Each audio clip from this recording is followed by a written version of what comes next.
So everybody, please join me and welcome Toastmaster Abina. Nothing is absolute. Nothing is absolute. Toastmaster Abina.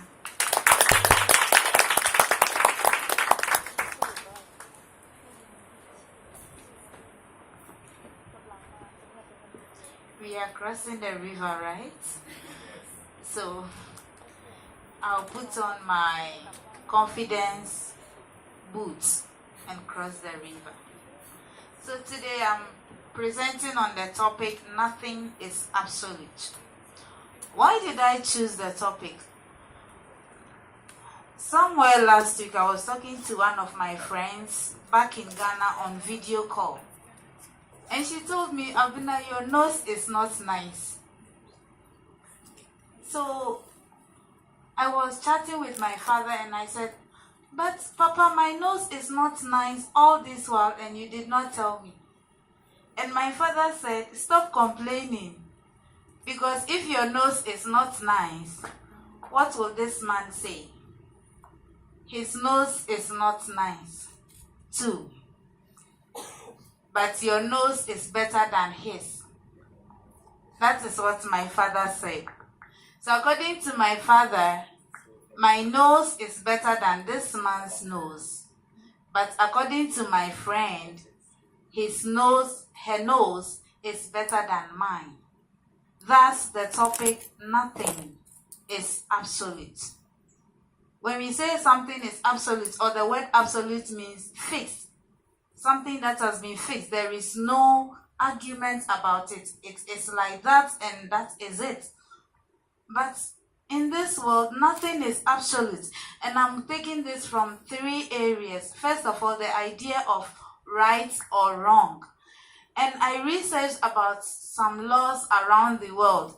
And the one that these ones caught my attention, especially the one from West Virginia, where men are allowed to beat their wives as long as they do that on a Sunday and in public.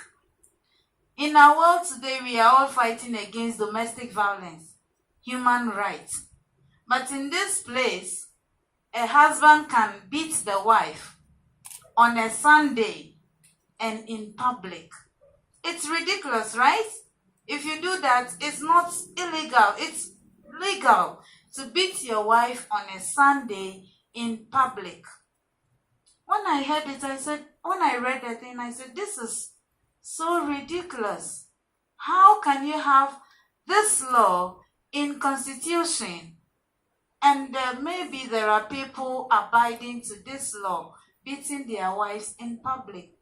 But someone from West Virginia might also read the law from Massachusetts that it's illegal to sleep with your spouse, your husband or your wife naked. And say, how ridiculous would you have a law that tells me not to sleep naked with my husband or wife? I mean, how? How do we do that? How do we make babies if we are not to sleep naked? But it's a law. And you cannot do that. And someone from there would also read the law from Switzerland that it's illegal to flush the toilets after 10 p.m. because it's considered noise pollution. Imagine poop in the toilet till morning from 11 p.m. How ridiculous. But then it is a law in Switzerland. So nothing is absolute. Just as the West Virginia law is ridiculous to me here or to someone from Switzerland or someone from Massachusetts, it's the same thing. Laws from these places will sound ridiculous to them. So nothing is absolute.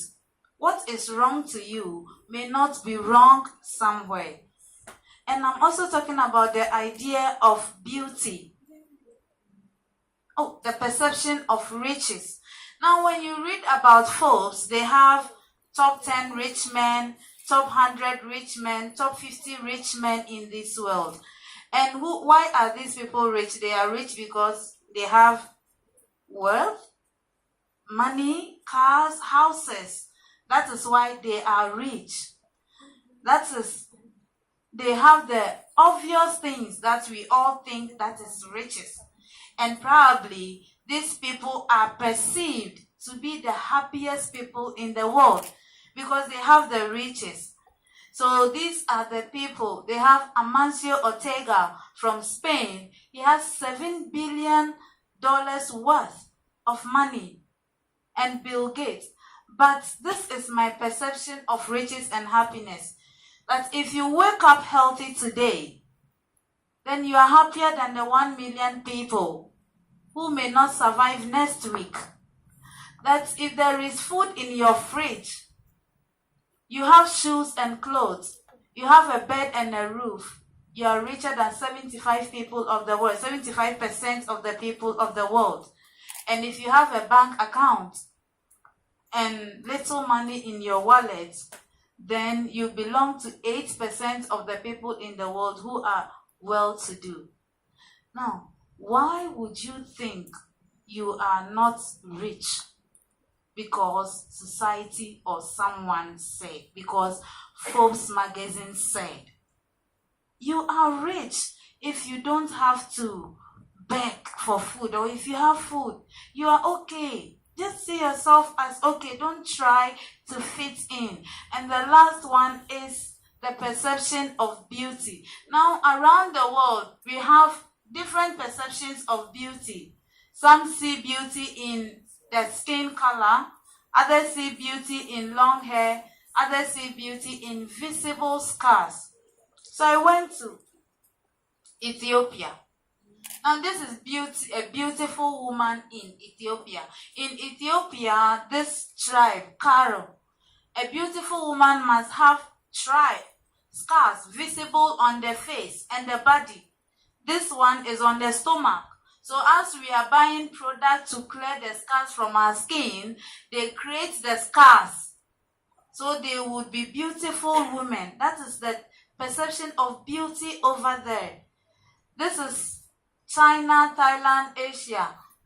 White skin. That is the perception of beauty. But if you come to where I come from, if you have this pale skin, they will think you are sick and may give you blood donation. But this is beauty in this part of the world. And where I come from, this is a beautiful woman. One with big body or huge body and puffy hair. That is what is described as beauty. So, do you feel beautiful enough? Yes. Or do you feel confident enough? You are beautiful, depending on where you are. You don't have to find beauty per description. Just find beauty from within yourself. You don't have to be at a certain place to feel beautiful, or you don't have to follow the definition of certain people to feel beautiful. So when I finished, I Googled about who is a beautiful woman. And Google gave me several definitions.